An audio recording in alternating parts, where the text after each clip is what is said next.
కుంభరాశి వారికి ఏ విధంగా ఉండబోతోంది? కుంభరాశి వారికి 5 గ్రహాలు దివ్యంగా యోగిస్తున్నాయమ్మ. 6వ రాశిలో చంద్రకుజులు, 4లో బుధుడు, 5లో గురువు, తృతీయంలో శుక్రుడు. మంచి కాలం నడుస్తోంది. మంచి ఫలితాలు సాధిస్తారు. చక్కని తెలివితేటలు విజయాన్ని ఇస్తాయి. కాలం కలిసి వస్తుంది. ప్రారంభించిన పనుల్లో త్వరగా శుభము విజయము రెండూ లభిస్తాయి.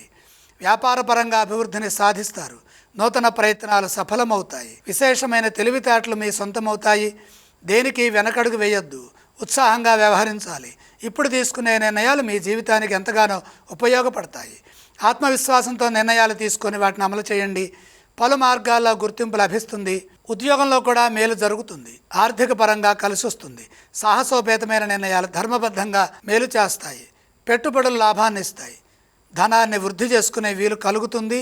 మీ నుండి కొందరికి ఉపకారం జరుగుతుంది. ఏలినాటి శని ప్రభావం కొంత ఉన్నప్పటికీ మీరు అవగాహన సామర్థ్యంతో ముందుకు సాగితే ఇబ్బందులు తొలగుతాయి. ముఖ్యమైన కార్యక్రమాల్లో మిత్రులు లేదా కుటుంబ సభ్యుల సలహాలు అవసరమవుతాయి. దగ్గర వారితో విభేదాలు రాకుండా సుహృద్భావ వాతావరణంలో పనిచేయాలి. ఏ స్తోత్రాలను పఠించాలి? కుంభరాశి వారు శ్రీ మహాలక్ష్మి అష్టోత్తరం చదువుకోవడం చాలా మంచిది.